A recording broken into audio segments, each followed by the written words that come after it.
If we're too busy in life doing what we need to do, we're not going to hear the universe talk to us about what else is out there and those opportunities that collaboration can bring. And when you find your niche and the people that love you, know you, learn who you are, it's just amazing how the universe brings the clients to you because it's who you are. It's nothing different. You're not trying to be somebody different. You're not trying to do something that's not natural. It all just flows together. The energy is just amazing.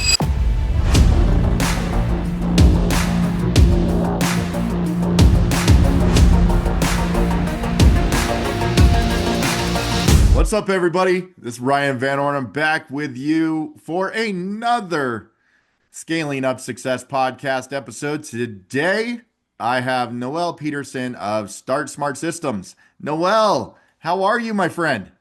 Blessed, Ryan. It's been an amazing year. God is so good. I love it. I love to hear that. You've been doing some big things, and as we get into this, I'm gonna ask all kinds of stuff about it. But first, I gotta know this. I gotta know this a little bit. How was you're all about the NASCAR races, right? How We was are. NASCAR in Texas? It was pretty good. It was a little crazy. The drivers I was rooting for didn't do too well, but it was a great time to get away and enjoy some time with my husband. Very cool. Who's your drivers, by the way? Sorry, we could start a fight right now with this, but we'll go into it. I'm all about it. Well, honestly, because we're chaplains at the local track, we vowed not to have favorites. Fair. But I do a NASCAR fantasy team, so every Uh-huh. week my favorite is different, Okay. but we always root for the Fords. Okay. All right.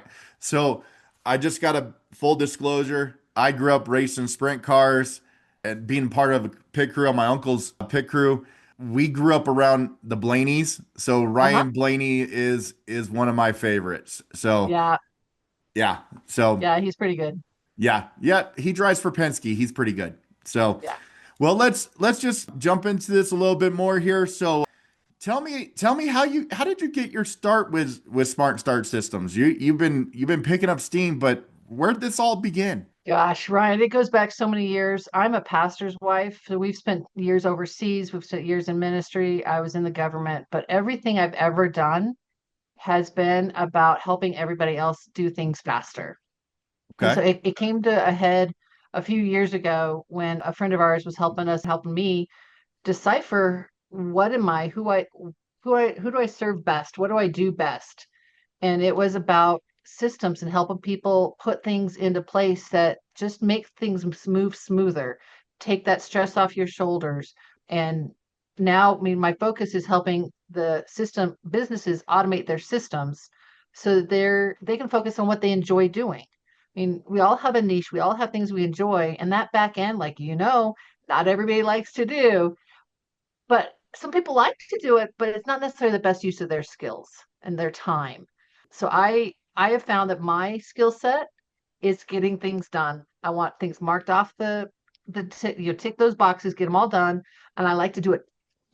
Doesn't mean bad, it doesn't mean poorly. It's done efficiently, proficiently, professionally, but quickly, so it's better for you and for me just to have it done, and we can move on to what's next on the list and what's more important. I love that. That is, and that's the big thing is being able to increase efficiency for businesses. If you're running the back end side of things and it really takes a lot of stress off of people's plates that they can go and do what they're best at, right? Right. Yeah, it's the book 10x is greater than 2x. We all have things that we love to do, and if we could do what's really good most of the time, there's 80% that we don't need to do that somebody else can do better. 100%. I love that. I actually have that book on my shelf back there. It's a good one. It's a great one. So since you started Smart Start Systems, how's your business evolved? We have doubled, 100x over the last 2 years, just diving in and helping people where they need help. And when you find your niche and the people that love you, know you, learn who you are. It's just amazing how the universe brings the clients to you because it's who you are and it's nothing different. You're not trying to be somebody different. You're not trying to do something that's not natural. It all just flows together. The energy is just amazing. I love that. So where are you getting your business from? Are you getting referrals? Is it online? Like, are you cold email, cold calling? Like what areas do you focus in? I'm doing a little bit of cold stuff now because I'm in that trying to scale and grow. but probably 90% of my business comes from referrals and mostly within the Achieve Systems community. Okay. So with that, it sounds like that you're big on relationships because that's where a lot of this stuff is coming from. Talk to the audience about how you really culture those relationships. For me, I don't consider myself a people person, but I love engaging in those that know me we have a good relationship with. So going to meetings, going to networking, going to conferences is great, but it's that fourth, fifth, sixth time that they see me and we have those conversations and get to know each other. They're like, oh, wait, I really could use you. And it's relationships are key. I mean, come from the ministry background, everything is built on relationships, and we have to know who people are in order to even want to engage with them, regardless of what kind of industry we're in. If we don't, I mean, there's some things we have to do. You have to pay Excel for your energy. But when you're looking to buy a certain type of product or coaching or something you don't even realize you need that would help you, it's the relationship with the person who's selling it that's going to make a difference. The guy who walks up to your door to sell you solar isn't going to be as great of a client or a referral partner as your friends that you meet and you have coffee with from time to time. I love that. I love that. That's 100%. I would agree with that. And it's those that circle and how you can to continue to build those relationships inside that circle that really grow, and then sorry, just coughing. I should have used my cough button. I suck at life today. Anyways, but no, it's really about those relationships that foster that really can build it out. So one thing that I can see is like when there's ups and downs in every business is can you share a moment? Can I share a moment without coughing? Can you share a moment when things didn't go as planned, but it turned out even better, even down the road? I mean, I think that's where my life is. I was a business person. I mean, I worked for the state government here in Colorado for 9 years, and I ended up leaving my job to help my husband in his business. And my assumption was I was helping him. I was going to be a writer. I was going to write books and enjoy my skill of creativity, but I was going to be a support. I was always his back end. I was always his administrative assistant, and I just needed to do more so he could do more, right?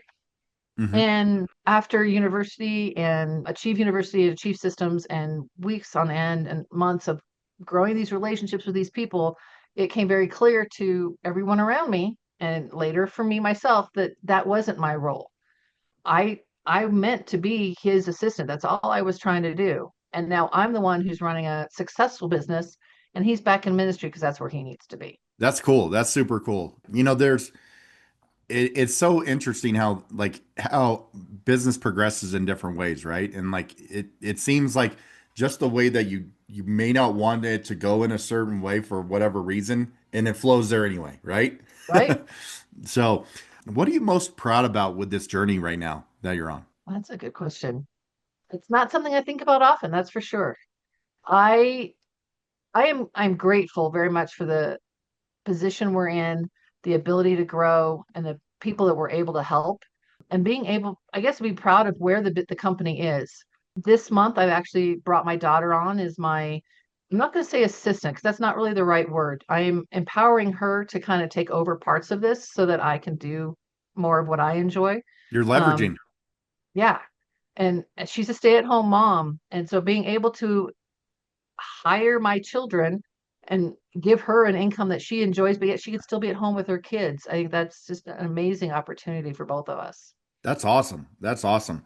You kind of talked briefly about this with your daughter maybe a little bit, but has there been any unexpected opportunities that have helped your growth? Because I mean, like I said, you're hiring your daughter, you're bringing other people in your business, but maybe it's that one conversation that you didn't really expect to have. Then all of a sudden you're like, "Oh my gosh, look what happened because of that." So I would say my relationship with a partnered friend is her name is Leela, amazing lady, and we learned from her when we first met her.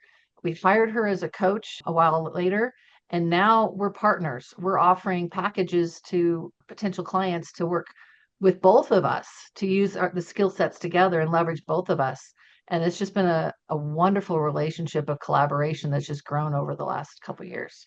Isn't that funny? Like you could have one conversation in a hallway with somebody, and then all of a sudden it just fosters into something absolutely amazing that you wouldn't have even thought of during that conversation. It does, and I think that's where our relationship started as well, and I think it's going to flourish to something similar. Right, right. I agree. I agree that, and the thing is, it really kind of shows like, the value of just being open to new opportunities because you Mhm. never know where business can take you. You don't. I mean, I'll relate it back to the ministry world. My husband's back in the lead pastor role because he was able to pause enough in time to hear the still small voice in his head and hear the nudging of where he needs to go. So if we're too busy in life doing what we need to do, we're not going to hear the universe talk to us about what else is out there and those opportunities that collaboration can bring. And that's funny because it's like if you're so many people, if they're working and just working to work, whether they're working a 9 to 5 or they're working in their own business, but they're so like inundated. You may not be present enough to let those even conversations happen. I've seen it so many times when, hey, I'm talking to somebody and oh, I gotta take this phone call, and then they're out and then they're gone. But you never know in another life that could have had a exponentially huge opportunity come to that person's way. I mean, it's huge. I mean, there's so much that can happen if we're so focused on doing things one way, and this is the direction we're focusing, even bringing our business in this direction, we're not even open to what could be over here that could just blow it up 100x. Yeah, yeah. And like I said, just little things along the way, just being present in those conversations, it's Yeah. amazing what can happen. Because I've had those conversations and then I'm like, holy cow, I'm standing in front of somebody that makes $200 million a year and they're having a conversation with me about how we can build together. That's pretty cool. So, Yeah, you just yeah, be open to what the world has. I got an email today that says you want to be a part of this book compilation. It's going to be this, this, and this, and this. I'm like, I can't say no. To all have right. my name next to that name, I'm in. That's super cool. And best of luck with all of that you got going on. That's super really cool stuff that you're working on there. So I know in your business right now you do a lot of things that involve, you know, touches a lot of different aspects of business. So how do you stay ahead of industry trends right now? Because there's so many things that are moving pieces in what you do. Honestly, I don't have anything that's outrageous to say. It's just moving along with those that come near me, questions that ask, clients that say, hey, can you do this? All right, let's figure out how to do that. People that want AI, partnering with people that do AI, because that's not a world I'm going to get into. It's more than I can handle. I've got enough on my plate. This Yeah. is my niche. I'm not going to go there. But if it's something that, yeah, that we're doing that and that's out there, research it.